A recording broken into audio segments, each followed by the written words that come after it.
Welcome, welcome, welcome, welcome, and two more welcomes. Welcome and welcome to everybody out there, part of our continuing series where we talk to reporters, writers, activists, anybody on the left, anybody on the right, as long as they can form complete thoughts. We want to provide it to you unedited and unaltered so that you could do this thing that was popular back when I was in high school called thinking for yourself. Maybe it will happen again. Maybe it won't. We'll see. With us today, it's our pleasure to have Joe Roets. He's the head of Dragonchain Foundation and Dragonchain Incorporated. Now, typically we have a lot of academics on and activists. Joe is very experienced with technology, the internet, and popular technology and how the population has used it. So I view him as an expert in the subject. And I'm going to ask him some questions that we've asked some of the other professors, but he's going to be able to come from a different vantage point. So we've been looking at a lot of academics. Now we're talking about to someone who's actually in the field itself and has been for a long time. Let me introduce you to Joe Roets real quick, then we'll talk to him.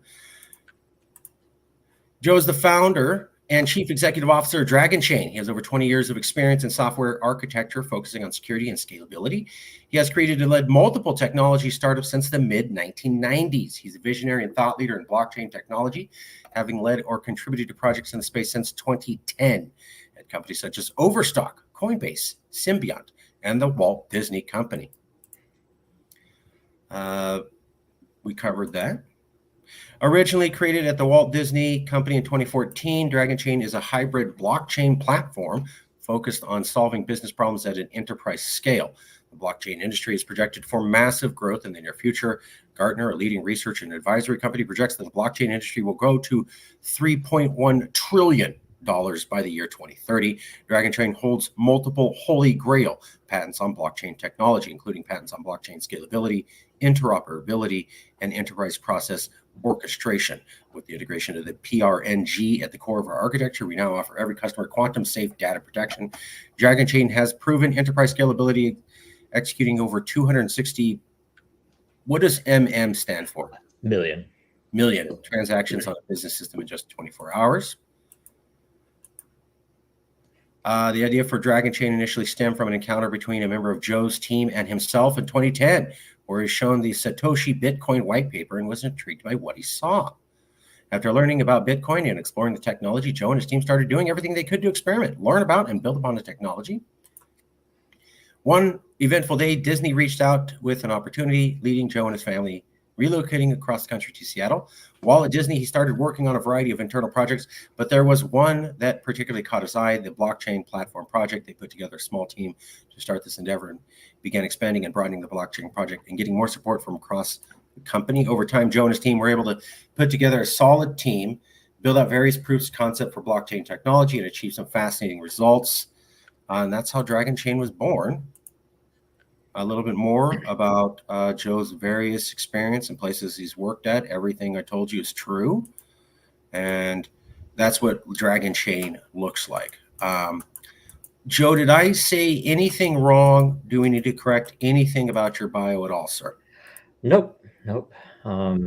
Yeah, there's it's I've had a lot of experience in a lot of different areas because I kind of sought out trying to learn about different systems over time, right? So I've worked for Lockheed, worked for FBI, worked for DoD. The most challenging projects I could find. That's why I did a lot of that stuff. So, yeah. So you also worked for the Department of Defense, right? And okay, wow. Well, you can't talk about what you did for them, I imagine. Mostly not. I mean, I can tell you what there were some public things, right? So, I can tell you generally what the systems were, biometric systems, stuff like that. So, interesting stuff. So you have been around the technology industry since at least the 1990s, approaching 20, 30 years. You've worked for multiple different companies. You said government and private sector, and then, Dragonchain. I wanted to ask you about your opinion of social media and about its impact on us as a culture. And really, this isn't a right or wrong thing. It's just your impression from what you've seen. As we were talking briefly before, if you could speak both as Joe Roets, the person we know on the internet, but also just as an American with 2 working eyeballs who's living in this country. I'm sure that you have noticed things have become a lot more politically polarized, especially in online space, since the 1990s. Would I be correct in saying that? I think so, right? Yes. Let's start with this one. Is there a point when you can count in your head where you're on the computer interacting with everybody using social media or whatever you use on the internet and you go, wow, this is a lot more aggressive than it used to be? I remember it being a lot more civil. Was there a point, a moment, something? I was in Starbucks once and it was October, right after Halloween, and the guy yelled at me and I go, last year he said, I disagree with you, Joe, and now he's calling me words or something. Is there something you can point to, maybe a personal story or something where you noticed that's different? Wasn't always that way. Gosh, a single one might be hard. Couple? I've been called a racist before for calling out things that were obvious and not about race. It's about, Chinese trying to,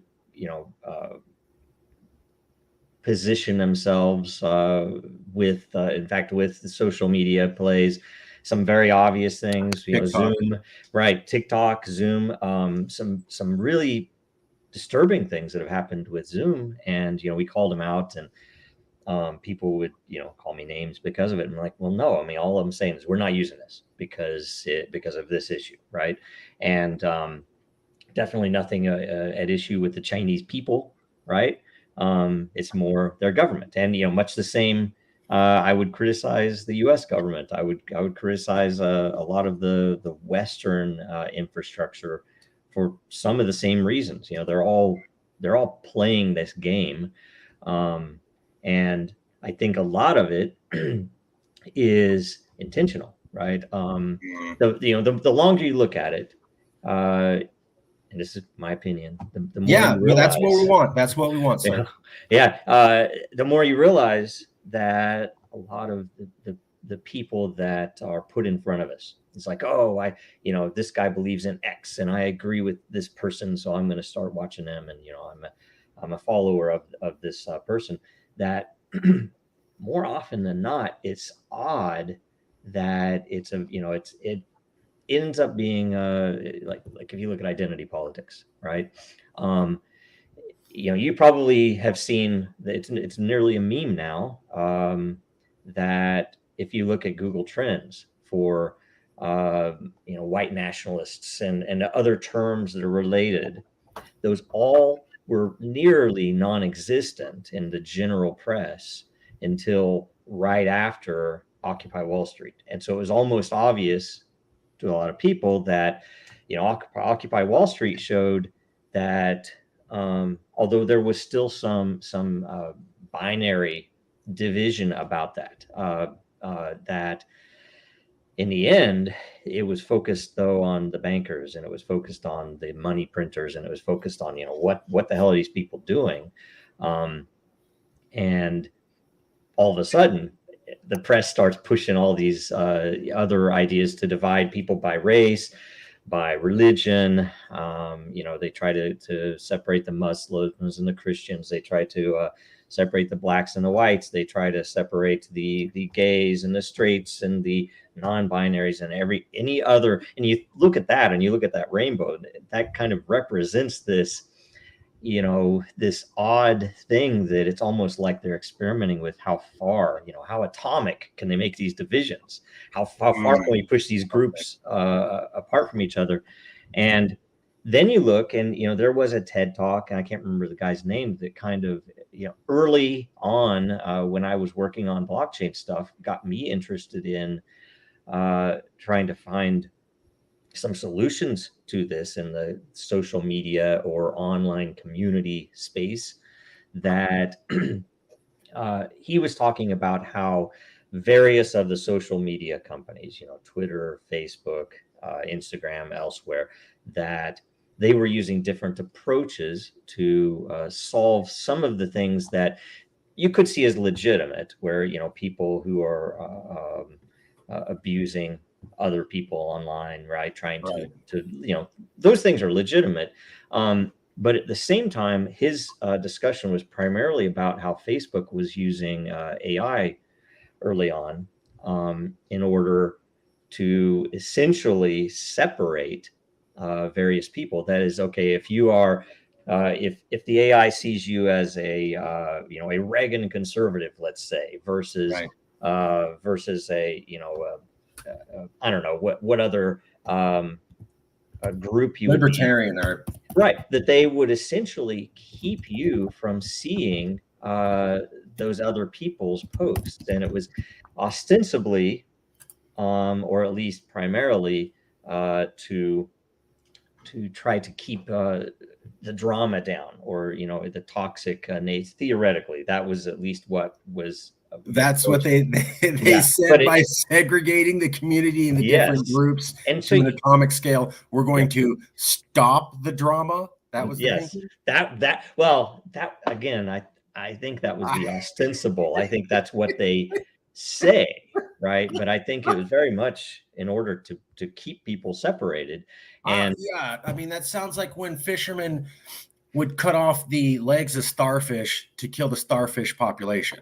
It only exploded the starfish right, population. right, and exactly, it ends up with making people so. And there's the weird thing too, because I'm sure anybody listening has had an experience of someone they know, they love, they respect in their life, or a family member usually, that um, you talk to them about certain events in the world, and it's really a crazy thing. This is never in my life. I've never had this happen before, where they are oftentimes totally ignorant of Mm-hmm. the thing, or they have a built-in cope or excuse that the media or Facebook has provided them to answer. Oh, that's because X, right? And it's such an odd thing, and you can't really debate people. It turns into really toxic stuff in real life, and it's just a strange thing in the world right now. And I think a lot of it is because of these uh, social media largely, but general media as well. Because I think people who watch the what's left of the major networks fall into the same trap too. It's less dynamic. It's very monolithic, and there are fewer and fewer of those people every day. So that's a positive thing, probably. But the issue is that a lot of the social media, especially for younger people, is just ramping it up. So Okay. Okay. Well, let me play devil's advocate. So there's a lot of people saying social media is using these algorithms intentionally or unintentionally, maybe as you're making a point here, but for whatever reason, they're using these algorithms, fancy computer programs designed to separate us and to make us be antagonistic to each other because it drives traffic. Anger and fear of loss are much more powerful drivers in the human psyche than positive things and the ability to gain. It's a weird conundrum in human psychology, but you will fight 10 times harder to have a quarter taken from you than you will to actually gain $100, simply because your mind says you can't take something that's mine. I will kill you for it. Literally, is what we're saying. Whereas he goes, hey, do you want to go work over here for 8 hours for $100? I don't know. Let me think about it. That's just the way we're rigged. So, okay. There's also Liliana Mason, who's an expert in this field, who said that humans are tribal. We are born as a species to fit into certain tribes. We're them. Those people across the river are all bad. Why? Because they live across the river and they're not us. So therefore we hate them. And that can be a good thing, that can be a bad thing, etc. Here's my issue. Social media wasn't really a driving force in politics till maybe 2014, 2015. It had been around, but as far as its impact really being heavy, I remember a group called the Tea Party was saying Barack Obama wasn't an American and didn't have the right to be a president and was basically a black Hitler in the year 2012. That's way before social media. I remember Bill Clinton being attacked for Monica Lewinsky, and the entire country that was Republican trashing his name, posters of Monica Lewinsky ever. That was in the 1990s, 15 years before social media.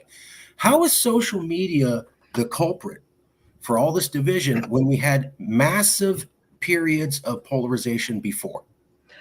I would say it's not the sole culprit. I think it's a very powerful tool in uh, uh, in what they've been doing all that time, and what they've been, and I would probably, it's kind of a crazy thing, but I think it happened way before even the internet.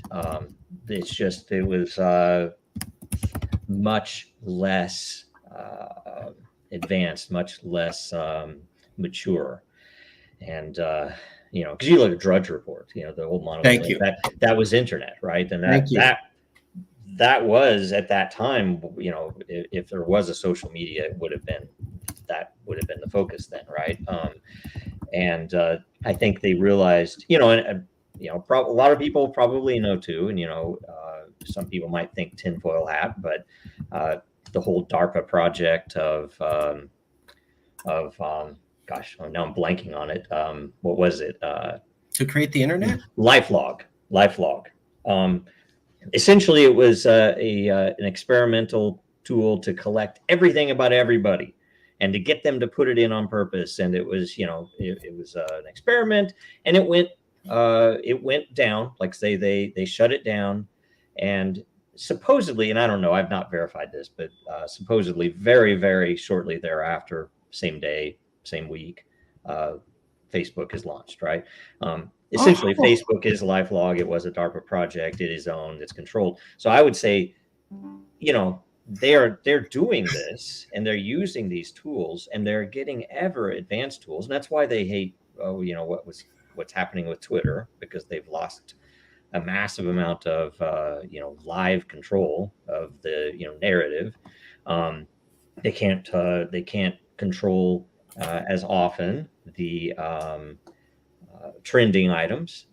They can't ban people as easily as before, right? So there's some interesting stuff happening in the world, and there are tools against it, and that's probably a lot as a technologist. A lot of my frustration has been that it is so hard to get the word out about what can be done, right? What can be done to improve the situation, and whether you're looking at it from the context of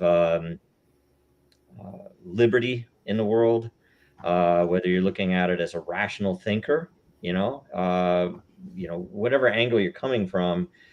If you want to progress, and you don't, your goal is not to control people or to control the tribes, because effectively that's what I believe they're doing. I believe that they have controlled opposition set up on both sides, and that they get us to just fall into the groove of, oh yeah, those guys are bastards, they're trying to do X, instead of trying to figure out, well, it doesn't matter who.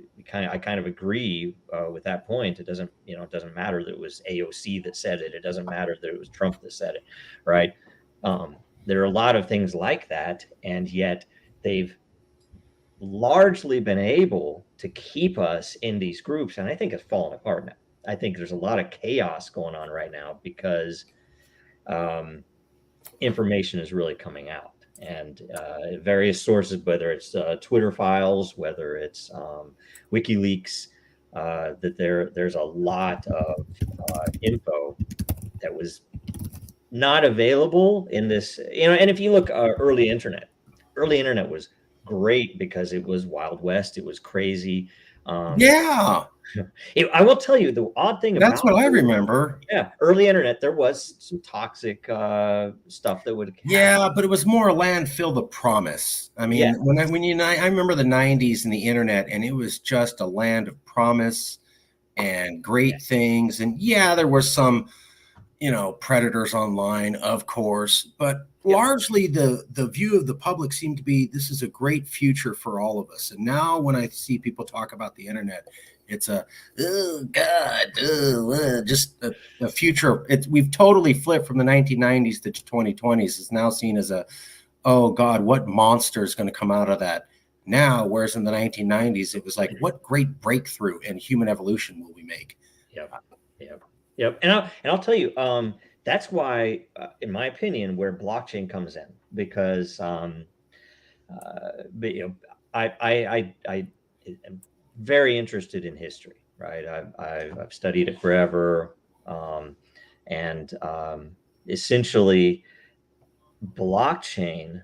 And this is kind of an odd thing because it's maybe a little bit out of left field. A lot of people think of blockchain as, okay, it's a currency, it's a competitor to the dollar. It's there's some very positive things about it that that are very financial, though, right? Um, we take the approach that it is more than anything uh, a provable, a measurable proof of history. And when I say measurable, it is that if you take data, right? Let's just say it's a document, it's a something that's important to you, and it's important to me. Let's say it's a contract. We put it on chain. So we put it on the chain, and with Dragonchain we do some very special stuff that I don't want to bore the audience with details, but Sorry. we try we Sorry. try to use all of them. Like, say, we take an approach that which I frankly think all of them should, that if Bitcoin went down tomorrow, we still have an answer, right? We still have it on, it's your data is on Ethereum or provable to Ethereum. Right. Right. If Ethereum goes away, Binance is there. There's a whole bunch of stuff. But the interesting thing about it, and one of the reasons that Bitcoin, its first application as a payment mechanism, right, um, is that it would cost a considerable amount of money to change an event, right? To go back in time, you effectively can't after a certain period of time. It's there are, and I'm not a physicist, but there are some pretty crazy limits to your ability to go back and compete to try to change history. And, like, let's say you paid me and I wanted to hook up a whole bunch of Bitcoin miners and change the ledger so that you paid me more, or maybe you wanted to reverse that. To say, oh, I actually want to steal that money back, right? Right. Cheat. Right. So when we put, and that's the reason that works. But when we put a bit of information on there, so let's say it's this contract. Let's say somebody challenges it, that we can show this contract to a judge. We can show the data to a judge and or jury or whoever, right? Another business partner, and they can look at it and see that essentially, with our system, the estimate is approximately $10 million a day. It's something like $1 billion worth of energy goes into every quarter, essentially verifying those transactions. So when I show this data to someone, they can look at it and say, could Joe spend $3 billion to fake this that I'm looking at? And they can then make that judgment. Well, for a $20,000 contract, Joe's not going to spend $1 billion to fake it, right? And that becomes a very interesting thing. And at first, we put this out there as, hey, this is a reason and a use case for blockchain. And it could be for any business. It could be, oh, I want to put every pair of shoes that I manufacture on chain so that people can prove that they are mine, that they were really manufactured here and not they're not fake Chinese knockoffs or whatever else, right? That's a very nuts and bolts, very simple thing. And we wanted to put that out there. Now, the funny thing is, when you look at the crypto industry, and this might bore a lot of people, but it is a crazy, I mean, far more than any other industry I've ever been involved with. There is a radical amount of tribalism. There's a radical amount of intrigue In crypto. in crypto. There are, if you start a crypto company that gets any headway, you are going to have more than one nation state intel person coming to work for you. They'll find their way in. It's a crazy thing. It is very important. And at first I thought, okay, it's because the banks are scared of Bitcoin. They're scared. The Fed is scared of this, the power that could do them in, right? And at first I thought that's a readily obvious thing that was going on. And much the same, the VCs really did not like what was happening in the 2017, 2018 time period, because all of it was the first, well, it depends if you want to look at it from the elitist point of view or just somebody trying to make money, but it was one of the few times, I think, in human history that normal people have had the ability to actually become early collaborators, investors, builders with projects that would actually generate wealth, right? I mean, you didn't have to be an accredited investor. Yeah. To take part. I knew hundreds of people who put in their life savings, but it was like, they were either not living in the Western world, or they were kids. They were literally like 17-year-old kids. They put in $1,400 and be then sitting on 800 grand, right? And it was just like that's something that actually happened, and it happened over and over again. Yeah. And I tell you, the elites who want that accredited investor rule in place do not like seeing that, right? And it's whether it's because it's crowded opportunity. They don't have the opportunity to be the only investor, or it's only my golfing buddies that are invested in this group. I don't know why, but as it went further and further along, I am actually thinking that they are more so interested. And a lot of people can see what's going on in the world right now, that some of the control and some of the reason that they're trying to control social media and various other media is that they're able to change history, that they can in fact censor information that's damaging to their narrative. They can push information that supports it. And, they do orchestrated definition changes on all of the dictionaries in the world. And so my thought is there is a very clear, I guess, risk to their world that blockchain will prevent that. Because if you can prove, no, this is what the definition of this word was as of this date, and it all of a sudden changed, that anybody in the world can look at that and can verify it themselves. You don't have to go to a Snopes or some group that's going to tell you, oh, this is true and this isn't. And there are a lot of, and so we've built several tools to help with, let's say, we had the first ever press release that contained a cryptographic signature. And it was when we launched our project, because there, you think about it, it's a beautiful solution. We had a lot of crypto projects in around 2017 that were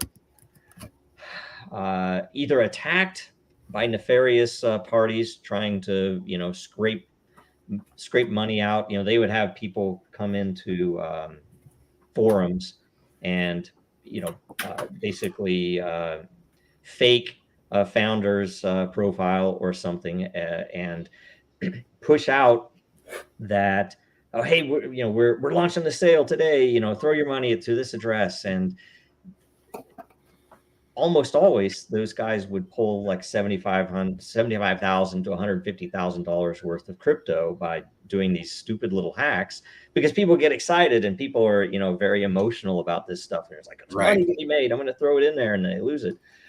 So we put in something where, look, if there's any major announcement, it's going to be signed by this key, by this address, so that anybody can verify it. And it was great because, we, just like everyone else, had people come in and pretend they were me and, say some crazy thing, send money here. And and it was always in the middle of the night, because they knew what time zone we were in. We were West Coast at the time, US.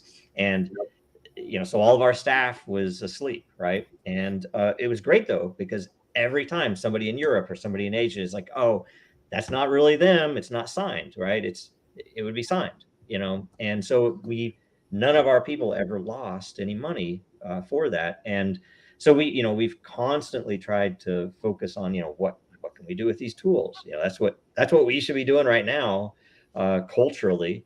And Verification and authenticity. Yep. And it's simple, right? And we did also, speaking of which, part of that, what I talked about with that TED talk and the AI led us to build what's a platform called Den.social that I do think, and it's funny, we built some of the original tools in Den, and we actually went and sat down with Twitter, would have been probably 2019, 2020, somewhere around there. And they didn't get it, right? And I don't know if, I think half of it is, maybe a little bit that they didn't get it, but also there's a lot that they don't want to get. They don't want to solve some of these issues of division, and because it's intentional, right? That's what do you mean by that? What did you see at Twitter that made you think like? We gave them very obvious answers to some of the issues they were having, and some that would, in fact, solve their fiduciary duties. Because, at the time, they were losing money. They were effectively, how do I say? I mean, they had a lot of users, and they had a lot of investment, right? And they were mostly they were not making a profit, or were rarely making profit. And we told them, look, if you plug this in, essentially what Musk is doing now with some of the API tools and some of the paid accounts to get a check mark, because I couldn't personally, and our company, even though we had hundreds of thousands of followers and stuff, we couldn't get a blue check mark because politically we, apparently didn't fall into the right slot, right? And we needed it. You're saying the blue check mark was based upon politics and not just being established? Yeah, it's politics and who you knew. Yeah. And wow. I didn't know that. My God. Would this have something to do with the Twitter files as exposed by Elon Musk that showed the federal government was directing the Twitter agency to control and remove certain posts? Mm-hmm. Oh, okay. Just curious. Yep. By the way, I wanted to add in, before you even said Facebook, I was going to guess Facebook when you were saying some government project, because, and I said this, I was in Silicon Valley the night or the day or the week they were going to launch Facebook IPO, the initial public offering. And I was getting into an argument with some tech people, and I go, something's wrong here. This company has never generated a profit and has $1 billion valuation. That's not right. And they're like, oh, you don't know what you're talking about. That's totally normal. And I go, no, bro. I might not be a tech person, but $1 billion valuation when you have yet to make profit in 1 year, garbage. Yep. And then it comes out later on, like government tie to Facebook, government tie to Facebook, government. And I'm like, I called it. I didn't know anything like what you were just saying. I just looked at that one thing and I go, oh yeah, yes. Oh yeah. Well, yes. And the other side of it too, all of them did this. Reddit did this. Twitter did this. Facebook really did this. And that is, and I think they've all pretty much admitted to it, that they all committed fraud during both their private investment and their public investment by chasing, if you know anything about the Y Combinator guys, that they in the early 2000s were pushing exponential user growth. That was the sole indicator of whether your venture would get VC money. If Okay. you could have an exponential user growth, you're going to do it. And all of these guys did it with bots, and Facebook did it with shadow accounts that, they when you installed it on your phone, they say, hey, can we look at your contacts? And most people, especially back then, say, sure, so I can find my friends, right? Right. And everybody in your contact list, people have thousands of contacts because it's keeping every email, it's keeping every phone call. Right.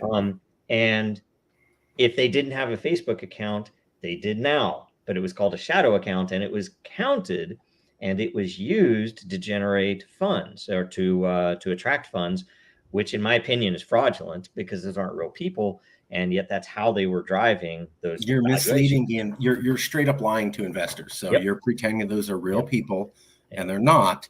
And that's in lying on an investment form, which is, I'm not mistaken, is a federal SEC violation. So You would think if they weren't plugged in, right? But they, as I understand, you're not allowed to straight up lie about the assets and profits and liabilities of your corporation. That's a crime, as I'm understanding it. You don't get to just do that and wing it. Right. So someone should be in prison and is not. Let me ask you quick before we get back to it.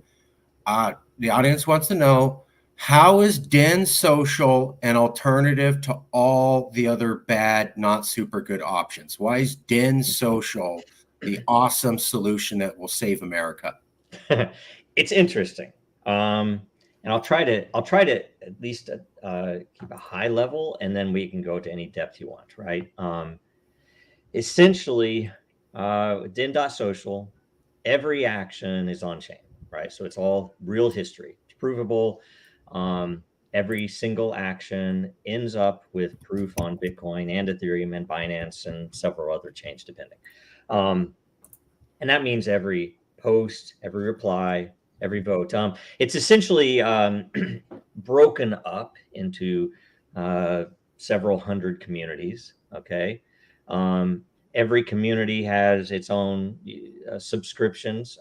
So you can subscribe to community and see its feed, right? So when people post in the history community or in the memes community, you'll see that in your feed. You can also follow people. So if you have somebody who posts in multiple communities, you can follow them.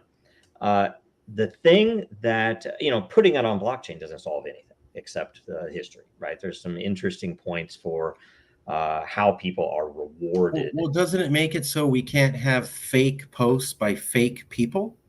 Generally, yes. Generally, yes. It is. Oh, generally.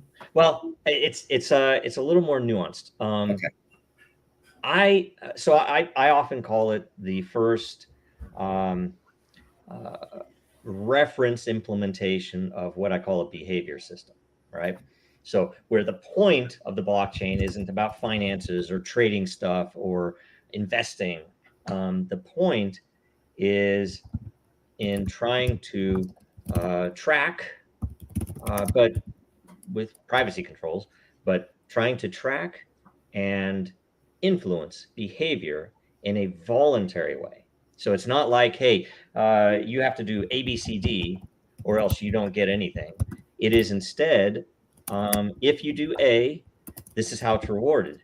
If you do B, this is how it's rewarded. And you might skip C because you're not interested and you don't care about the reward that C comes, or maybe you're not very good at that. And every one of those things is in competition. And at the risk of getting too technical, do you think your viewers know what a prediction market is?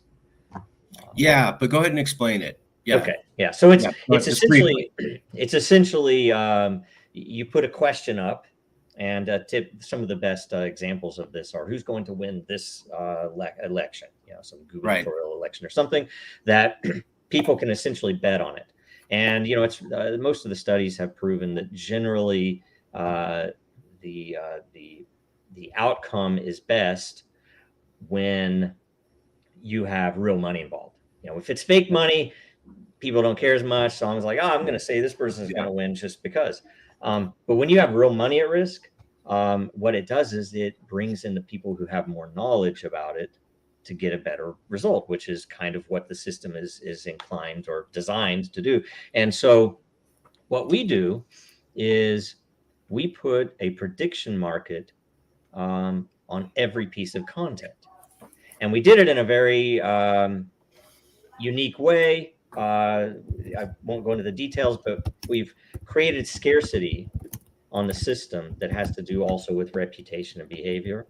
So the more good you do on the site, the better predictions that you make about whether this content is good content or bad content for this particular community, the better content you give and the better rated it is, the more essentially reputation score you get, and the more you have of that, the more energy you have, and the energy is what you're betting. So essentially you have to be careful not to blow it, right? But if you know this post is amazing, the earlier and the more you can throw in on that post in either that this is a good post or a bad post for let's say the politics community, that the more rewards you will get, right? And so everyone's competing constantly on both the content production side, but also on the content evaluation side. That effectively it's a much more advanced evaluation site, and the size of each of the respective prediction markets dictates how much that content earns, and it's super interesting, and we've proven that it works. We only have in the thousands. I think probably, well, I don't know how many exactly, but thousands of active users. But we know that it, for some reason, curtails spam, which is an amazing thing. We rarely get spam, Right. and when you see it, it doesn't last long because everybody knows to vote it down so quickly that they're all competing to vote it down, and so the system knows. Oh, okay. Consensus is generally that this is bad. We also see a lot less drama, and when there are issues, we've obviously had issues of drama where people disagree about how a particular community should be run or which content is appropriate, but we've never had anything in terms of massive amount of toxic back and forth. So it's an interesting thing, and primarily it's because it doesn't reward you. So if you're on the site, you effectively you could do these things, but you won't get a lot of bandwidth. A lot of people won't see it. So it works. And the thing that I like about it, and the thing that is kind of hard to describe because it is very unique in this, is that it is something that very definitely, and we know this to be the case, that it influences people's behavior. That it's a voluntary thing though, where it's not requiring anybody to do anything. We have a very open approach. Every community, by the way, does have ownership as well, so you can own a part of a community and actually get some of the rewards if it is a vibrant community, right? So we have a lot of mechanisms like that. We have a lot of very interesting theories that we've developed out and proven, where even things like holes, like say it's a software system, so there are going to be some unanticipated or unrecognized holes in the system where someone might find a way to effectively hack the system, cheat the system, and get more rewards for doing something that we, the designers, or the rest of the community hadn't thought of before. But the beauty is that itself is even functions as a bounty. So if you find a hole, you get paid, and once the system recognizes the hole, it can go and fix it, and the system is now improved. So whatever doesn't kill you makes you stronger. That whole approach.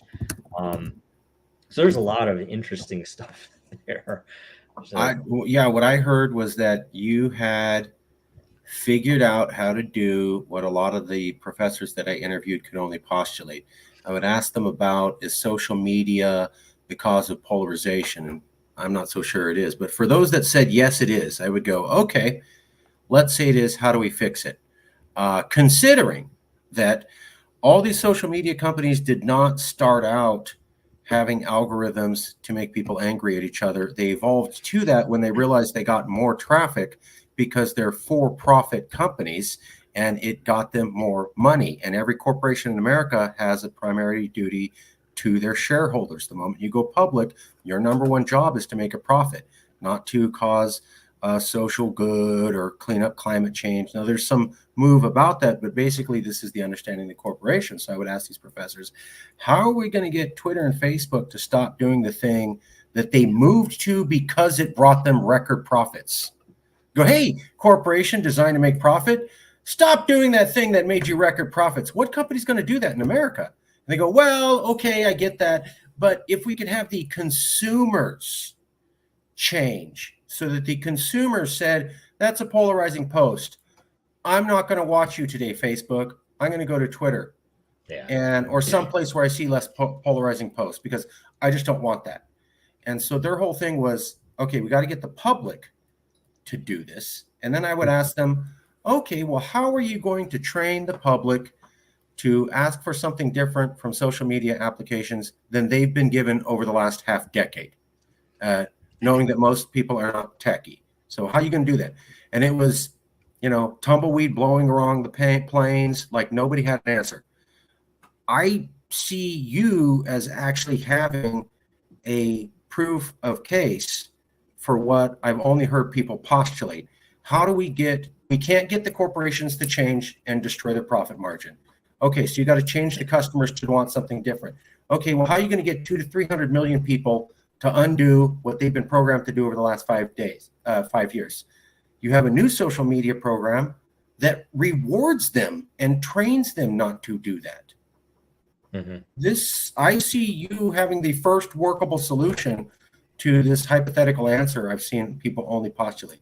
Well, thanks. And by the way, I think it applies beyond social media. That we've used behavior systems even at Disney to do various things that at the time we didn't call them that, right? But that was some of the earliest experimentation that I got to do, was even on dealing with politics in engineering groups. Like, so you think about tribalism inside of an organization, especially a corporate organization, especially a West Coast entertainment corporation, right? Tremendous amount of politics. And we did very similar things that pushed it more towards meritocracy, pushed it more towards the groups that were implementing this could make better political cases if they needed to when they had issues, and could definitely be more efficient because their customers inside the organization were rewarded with very clear, not monetary, but in terms of like you get better service, right? You get faster service if you provide these details in advance or as early as possible, right? Which helps our group because we can then plan and get everything scheduled right, make sure the right people are there. We can be more efficient. We can work fewer Friday and Saturday evenings, right? So there was a lot of stuff like that, and it's all voluntary, and it's a really interesting thing because it works. And you typically need some form of scarcity, which blockchain has ample ways to do that. We came up with quite a few really interesting. We have patents on a couple of those mechanisms on, like, say, time. The fact that if you do something or you hold something through time, it's more meaningful than a snapshot. Oh, you have 1,000 of these points, right? If I know that you've had 1,000 of those points or tokens or whatever, and that you've held them for 3 years, that's a totally different thing than someone who just came in with 1,000 points, because a lot of the attacks. In fact, I know a lot of people who I've spoke to Larry Sanger about this a lot. Somebody you might want to talk to him too. I was going to ask you for recommendations. Yeah, former Wikipedia founder who sees what went wrong, right? And we they're have claiming one. it's a CIA front now. Yes, yeah, it is. And by the way, I think that is another one of the issues that when people see some of these organizations, including Disney, but also the Facebooks and the Twitters, when they are doing these things, I think a lot of the taught assumption of the fiduciary duty to their shareholders is potentially not all real. I think there's that you look at Facebook. Who really owns Facebook? Do the shareholders own Facebook, or does the original founding Intel organization own Facebook? And I think you're going to find that Intel organization probably has a lot more to do with Facebook keeping its lights on than the shareholders or the ads do. If you have unlimited money, they're going to spend it in ways that maintain control, right? I don't want to go down conspiracy avenue, but I do want to point out that because I talked to a lot of conservatives and I talked to a lot of liberals. I'm a liberal, but I grew up with conservatives, so I'm good at talking to both sides here in the Central Valley. By the way, there's din.social for everybody who wants to take a look on the page, the URL, and what it looks like, so you can go find it yourself. When I talked to a lot of people about it, I just lost my train of thought. Sorry. It's all right. It's all right. By the way, I don't think anymore that there really is. I was going to tell you, you can't patent time. I'm not a lawyer and I'm not a techie person. You may want to have your people look into it. I'm sure. Maybe I'm not getting it right. I'm joking. For the audience, I'm joking. I'm not actually. Yeah, we have. It was granted. It was. We do have a granted patent on the measure of time related to a blockchain. That is, an event and time combined. And the patent specifically calls out its use, its function for security. That if we can prove independently that you've been involved over time in a non-nefarious capacity on our network, now you come and you want to do something. It's a very simple calculus compared to something that doesn't have that way to evaluate your history, especially with proof, right? So anyway, but I was going to say, I think you talk conservative, liberal, you talk left, right, you talk Republican, Democrat. I don't think those are real anymore, and I don't know that they were ever real. I just think that they're. I know too many people who actually, when you hit them with a question, with an issue, and not with a personality, that they're much more likely to agree, right? That it's less toxic, and they can actually speak rationally. But when they're pointed to, oh, it's Trump, or oh, it's AOC, then it just goes crazy. And they use that to divide us. And I think that's why I do believe that it did exist before social media. And I just think, like I said before, social media is just a very powerful tool, because they're working with chemicals in the brain with a lot of it. Oh, you got a follower. Oh, somebody liked your post. You should be more radical next time, right? Like McDonald's special sauce. They figured out how to get right to our pleasure centers to a level that's basically addictive. If anybody doesn't know, the reason a lot of people like McDonald's, it's somewhere in the 80s or 90s, they started working on palate satiation. So what is the maximum amount of positive sensations you could get through your tongue? And they figured out the maximum amount of sugar they could put into the ketchup packets to put into the hamburgers, so that you got the largest sugar reward without noticing that you were. And then they converted that for fries and drinks. And then we had the obesity epidemic. So this was intentional. This was designed for people to get it. And it's the same thing with Facebook and Twitter.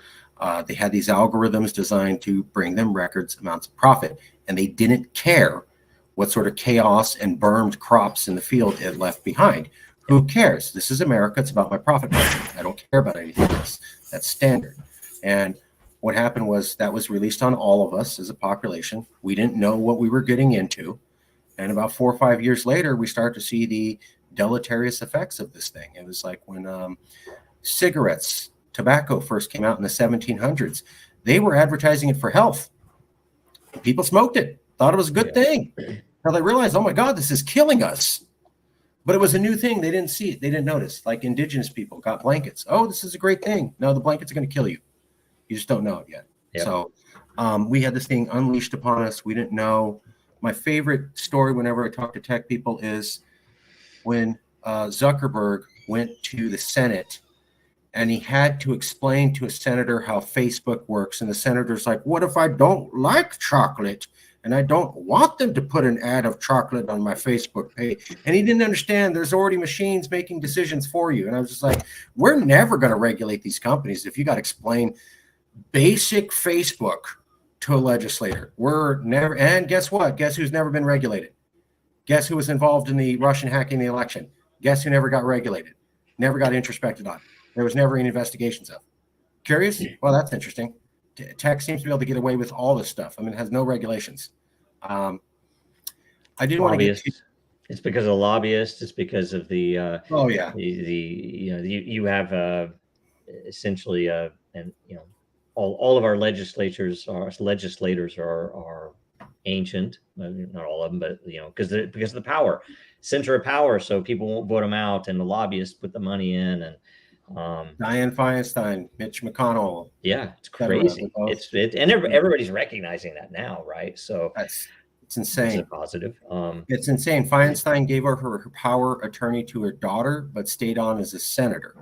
So she won't even oversee her own personal things, but she'll continue to oversee things like nuclear deterrent, because she's on the military industrial or military security council. So she gets to advise things on like nuclear weapons, going to war against Russia, fighting terrorist groups, but she has no confidence in her own ability to manage her own affairs. So that's America. That's what's going on now. We also have, basically, we're an octogenarian country. So compared to other nations, there's a few nations that are basically run by people 70 to 80 years of age. And there's a few of them, and they're called octogenarian nations. We're one of them. So we're not even considered like a normal democracy. We're considered this kind of old people oligarchy type thing. Most Americans don't know that. They don't know that we're not considered a successful democracy, or that we're not really considered a free press state. They think we are. They don't look at the world global ratings. My question to you is two questions. Polarization's a problem. Everyone's talking about it. Everyone's saying social media is the culprit. I don't necessarily agree, but everybody's saying it. Why isn't Den Social being promoted by President Joseph Biden as the solution for Are other people offering social media programs that reward good behavior and train people to be a higher form of humanity? Are you just one of 50 people doing this? And if you're not, why the hell isn't the government and the media and the politicians and the professors reporting on your solutions, since they have none themselves? And I can personally vouch for that. I don't know, right? I mean, here's my question, and this is why there's an indicator. You might say this is tinfoil hat, but an indicator is with the scalability we have, with the flexibility we have, with the proof that we have, with the demonstration of what's possible on Dragonchain, with the proof that's on Den, right?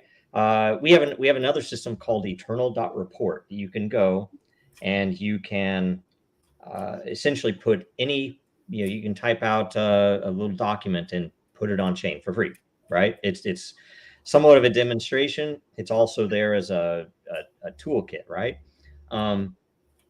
We've never had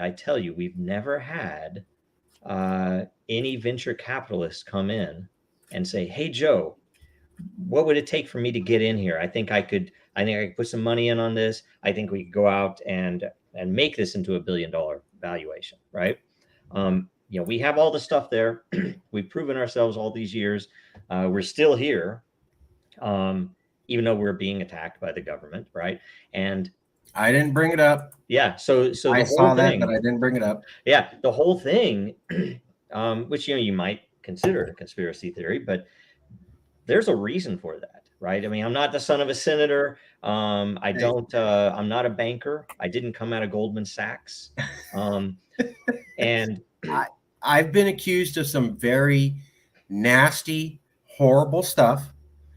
I had the LA Times, Washington Post, and a few other newspapers accurately report on me. I went to Wikipedia. I said, here's my official mainstream newspaper sources proving I'm this and not what you say on Wikipedia. I got it changed. Within 1 hour, it was changed back. I had 5 other people who weren't me do the exact same thing. Within 1 hour, it was changed back. So we followed Wikipedia standards. It didn't matter. Somebody didn't want that information up there, although we followed the standards, and it wasn't me. I had 5 other people who were much more sophisticated, never worked. Hell no. You're not going to get accurate information about you on your own Wikipedia page. I can verify that for a fact. And so when I found out people were saying they were bagged by the CIA, which I don't know if that's true or not, but the moment I heard that, I go, makes sense to me, because it is not about democracy and free information at Wikipedia. No, I'll personally verify that. Yeah, it's definitely also beyond the CIA. There are other intel orgs that are heavily involved. Sure. And by the way, Dragonchain used to have a Wikipedia page. It was up to date. It was accurate. We had all the information there about our history. And we learned quite a bit. Very interesting. I think this is some of the reason that we ended up being introduced to, that I met Larry Sanger, the founder, who agreed with us. If anybody actually is exposed to how it works, it is quite eye-opening. They have rules that you can't, like the editors can't be paid. All these rules are there, but they're all BS. None of them are enforced.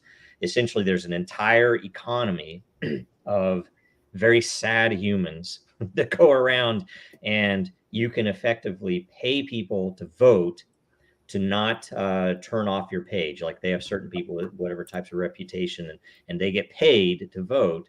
And essentially, some group went through and paid for all of the crypto projects to be canned. There's like, none of these are legitimate or noteworthy. And it's like, dude, I considered it as a history buff.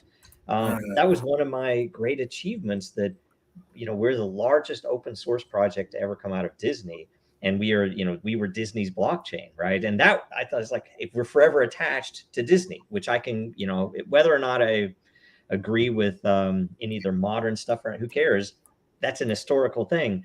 And it didn't matter. Wikipedia totally threw us off the site. And and that's why I didn't bring up whatever it is that's going on, because I don't know. And I mean this, maybe you did it, maybe you didn't do it, I don't know. And I know that they will trash your name and reputation if they don't like you. And if you didn't actually do it, they'll find something and make it up. I have literally seen this on multiple occasions. One of my favorite stories is Kevin Spacey. Kevin Spacey, the monster who molested all these youth, totally acquitted of all charges.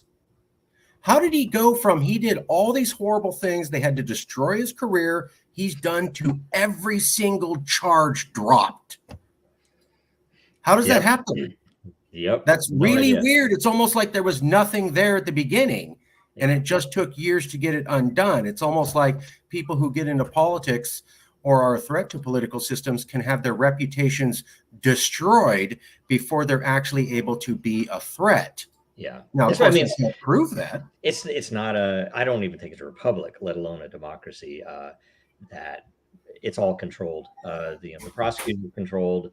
The legislators are controlled. The regulators are controlled. The judges are controlled, and not always, but often. And because I've been told by lawyers, it doesn't really. We've had money stolen from us. We've had people do illegal things. We've had people make death threats to our community members, to our team members. I'm sorry. And And I'm always told by the lawyers, it's like, if a prosecutor isn't interested, they're not, it's not worth pursuing, because essentially it's lawyers telling me the law is not real. There is no such thing. The whole thing that I always remember hearing as a kid, we're a nation of laws, not men, is total BS. The laws Unless are, you got money. yeah, it's a construct where they can be,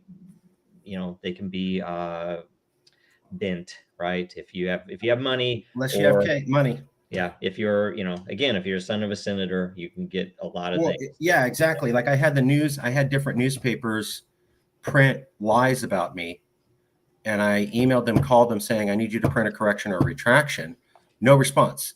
Now, I also saw them print a mistake about Dianne Feinstein. The very next day, they had a retraction at the bottom of the newspaper. That is the only time in the last 15 years, and I read a lot of news, that I've seen anybody print a retraction. For me, nothing. For a senator, you damn well bet within 12 hours it'll be up there. So just a big difference in the two. And that's why, by the way, control of the social media matters, because if, let's say it is something very false, you have to be able to answer it. And if they can suppress your answer, it's effectively, it's not part of reality, right? They're able to, and that, by the way, if you see a lot of people talking about AI as a solution, double-edged sword, right? Thank you.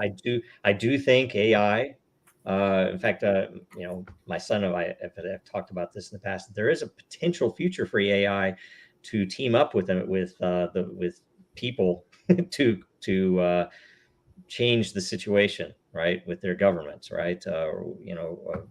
There potentially could be a tool, but the reason that you see Gary Gensler, head of the SEC, giving us a tech tip, it's like this is a dude he's not a technologist, and he's telling Congress that blockchain really is not the big thing in the world, that the big thing is AI, right? And the reason is they can control it. Literally, they train AI, so they can censor the training, they can censor the output. Even if you get all of these points, and the AI is able to make a jump and figure something out by tying these points together, they can censor that output, and they do. And I think that's one of the areas of monetization, whether it's from nation state level or corporate level, that is it's how AI and how Facebook and how a lot of these groups have been monetized. That they're getting money from these sources to censor these things or do these other things. Well, acting like they don't. I wouldn't care if they took money. It's when they act like they don't that bothers me. If you go, hey, by the way, Facebook, we took money from these people. They're listed on our page if you want to go see it. Most people never even bother to check it out, and they could do, but they don't do that at all.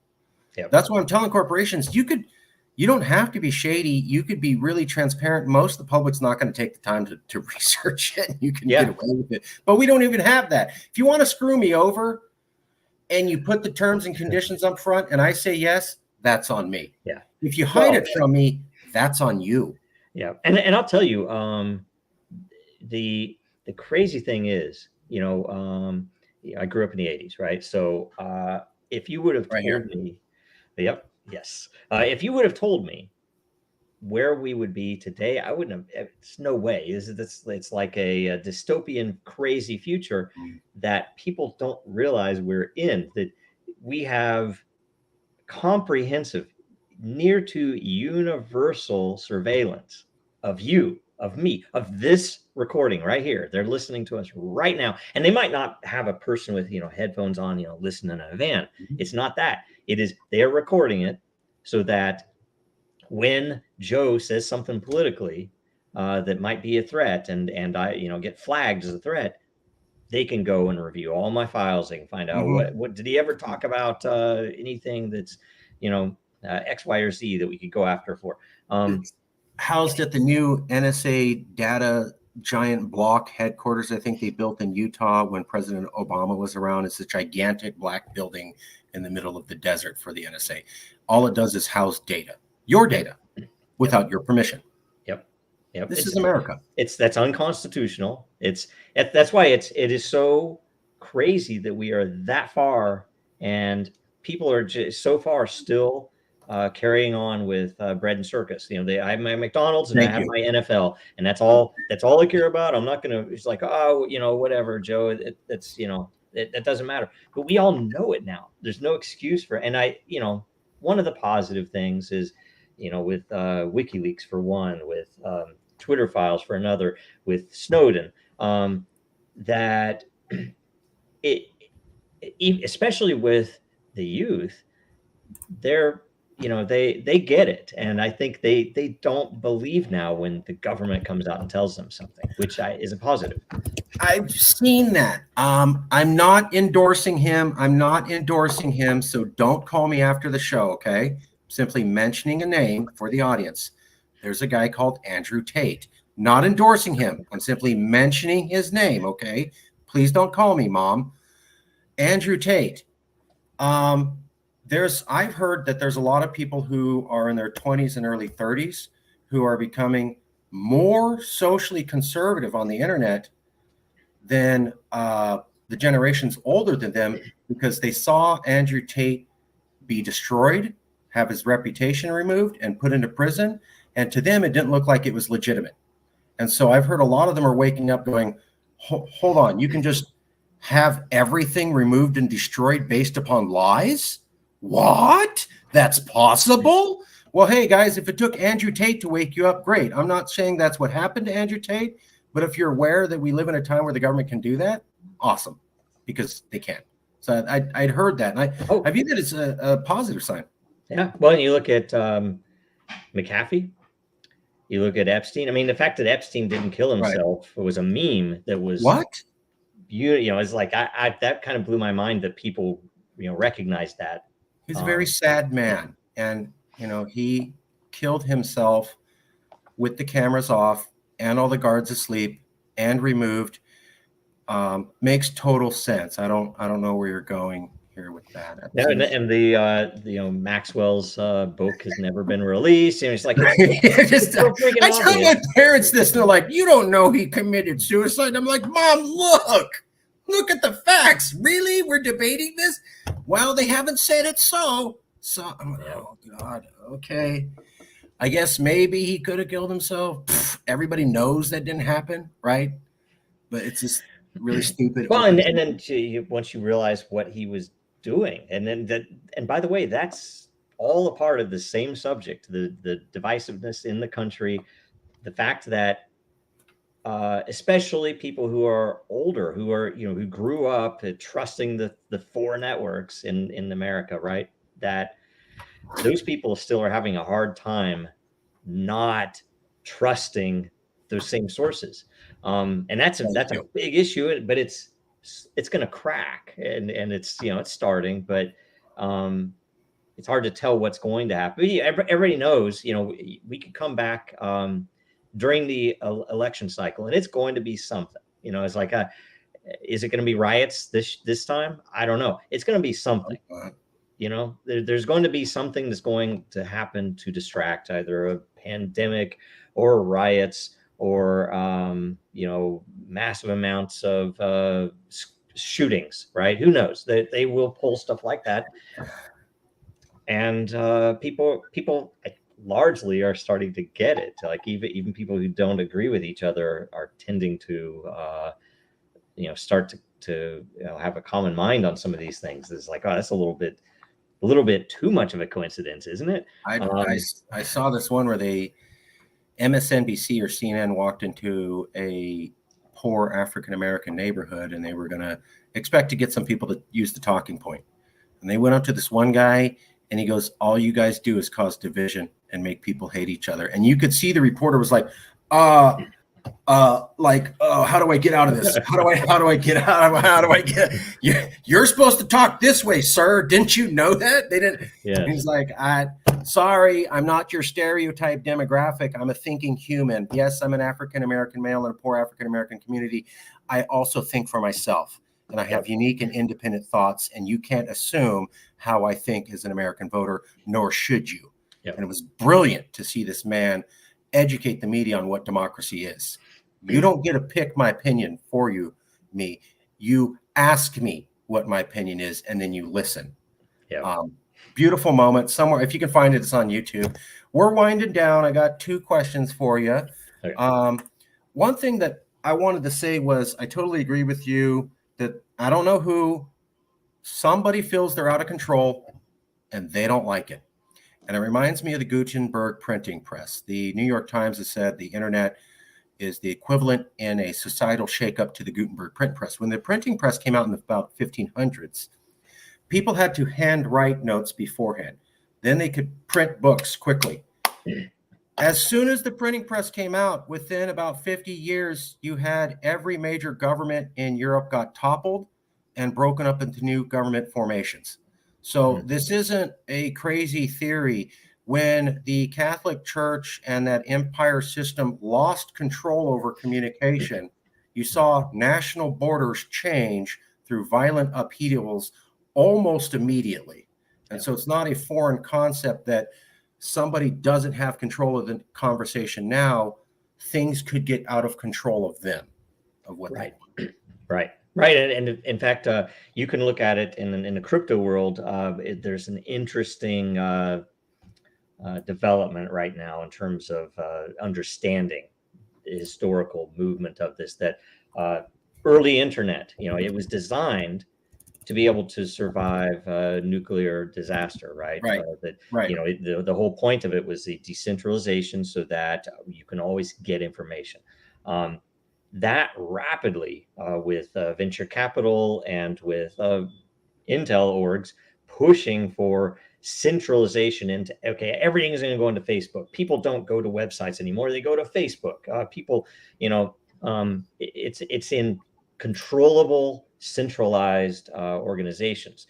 And it also allowed them to, if you look at it, allowed them to ramp up or ramp down various types of information. If something is not good for the powers that be, we're going to push it down. So you can't get your voice out there, which is very frustrating if you have something real to say, and it's really bad for discourse when I will tell you, like, say, censorship is probably one of the most obvious things that people can look at as a tool.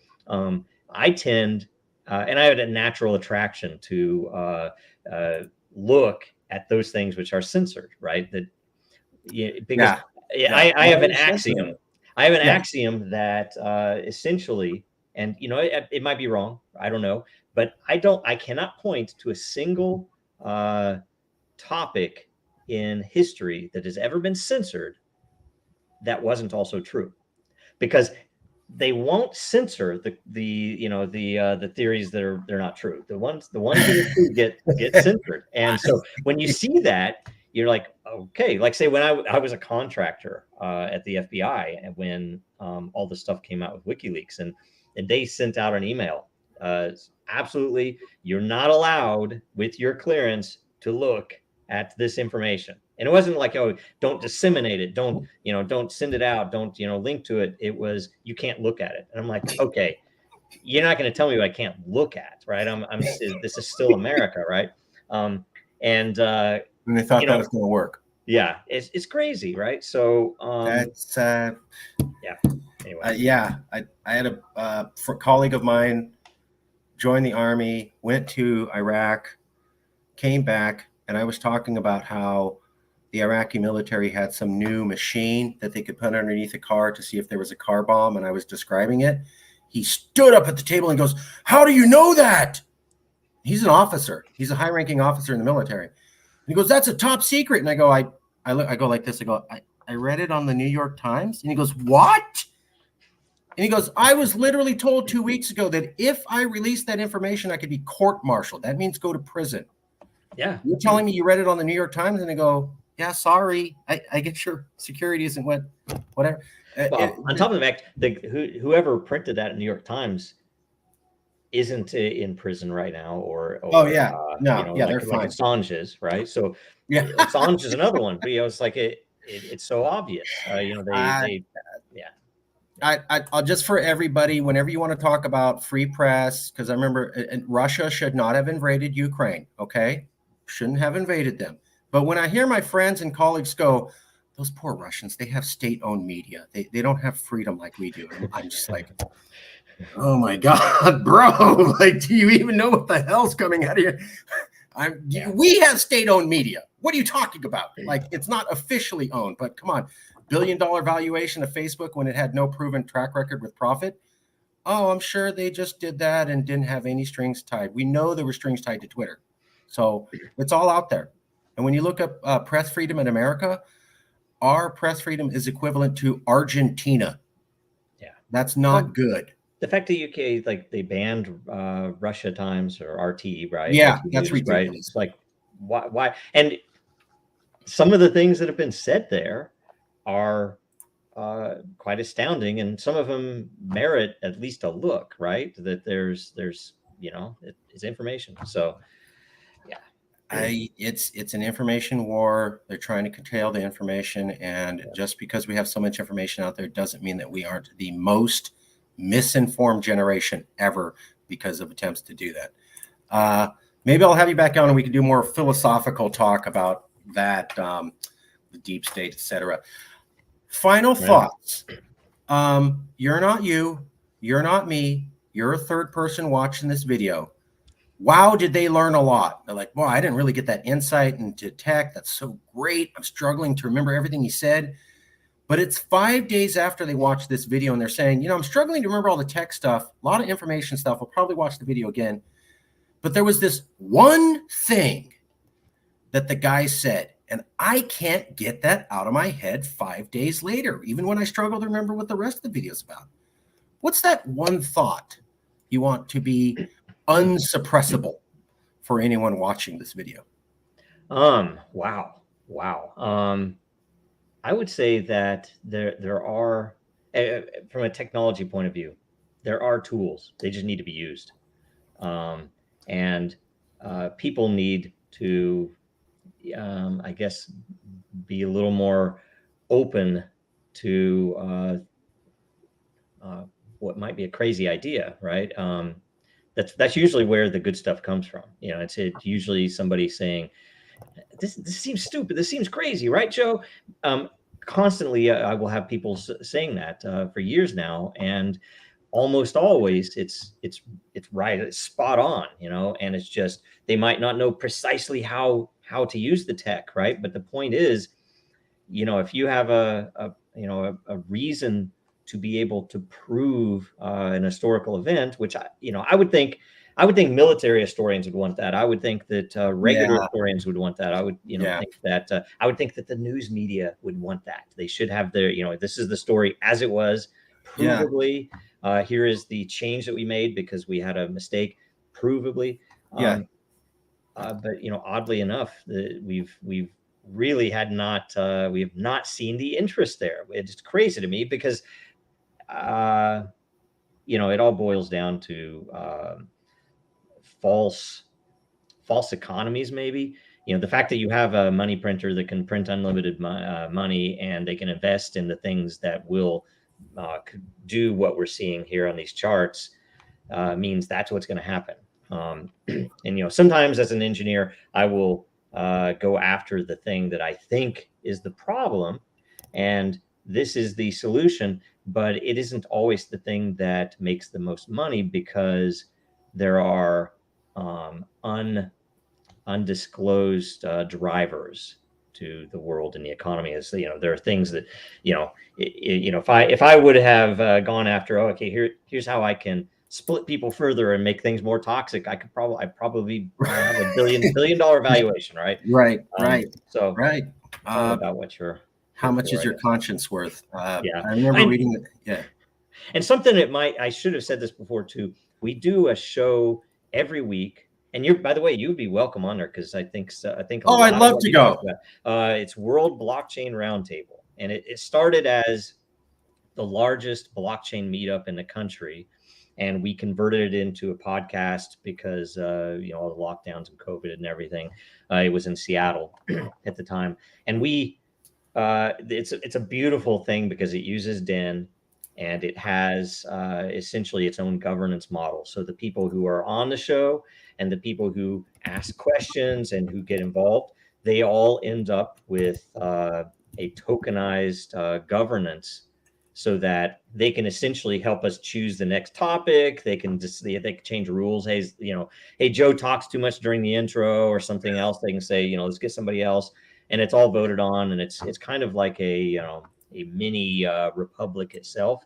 And it's been beautiful because it's gone. I think we're like 200 something episode. We've been running weekly for a long time, and it's usually pretty fun. And people can come in there and, like, say if they did have that burning question, it's like, hey, you mentioned this, I want to know more about that. They can come in and ask a question there, and they'll get a lot of really excellent answers. I would definitely, I will email you about that. I definitely want to go. Right on. And if I go, I'm going to bring up, why the hell is America not supporting Den Social or other attempts to do this good work? Because I've been interviewing people. I don't see any solutions for how to change people with a new social media app. It's just, we'll use the law and we'll crack a whip on those social media companies, and that'll get them to do. That's the limit of the ideas. And I'm like, there's nothing. I'm like, how about you just out compete them in the marketplace with a better product? I'm like, I've never seen it. So I'm going to bring that up.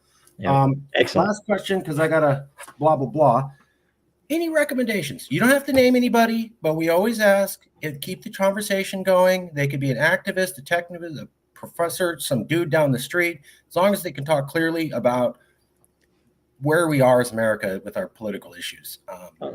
Definitely, I would say Larry Sanger. Okay. I could ping him if you can't. Please ping him. Please ping him. Yeah, he's great. Super smart, really nice. He's very real too. There's not a lot of the fake stuff you get with other people. I'm not saying everybody's fake, but he's a great guy. There's also I think someone you might have even talked to, and he might not be willing to come on. I don't know, but I would ask I am for I am one of our contributors, because he's had him on. Oh, you have? Okay, good. All right, because he's very insightful about a lot of this stuff, and he's also exploring. He's one of the guys trying to help us figure out how to get Den out there, right? To get people involved, and we have a bunch of mechanisms in the white paper that should bring talent, but it's still hard, right? And I might have to think some more. I mean, I'm not I will tell you, I'm not the best at bringing guests on. We've had people who helped us bring guests on. Like I got to interview McAfee in the past. I get to interview a couple other people like that, but I'd have to think. I mean, I definitely would be interested in either coming back, having I'll tell you if I can find a few other people to recommend. I'll email you shortly a copy of the video. If you have any recommendations, great. Next time I will talk about Umbrella Promise. He was asking about this, but we got to go. I promise you next time. And for everybody, the only reason I'm interviewing Joe Roets is I am recommended him. And I go, nice. Who? What? And he goes, you don't know? Then I got schooled. Then I apologized. And then I reached out to you. So here we are. Thank you. I am. Joe, thanks for coming out. You were awesome. I really appreciate it when people in an industry are willing to think, outside the box. You're a technology person, but I'm asking a lot of political polarization. Where are we at? Questions. And I really appreciate you taking time to go, I think it's like this. I think it's like that. That's the whole point of the series was, what are you seeing? people are going to take it and absorb it and come to whatever opinions they have, but I wanted them to get it from somebody who's on the inside. What is tech responsible for? What is tech not responsible for? And is tech just a problem, or can tech also be a solution? And we learned a lot here today. Yes. Great. Okay. I will email you shortly, and thank you for coming out, sir. Thank you. See you soon. Okay. Bye.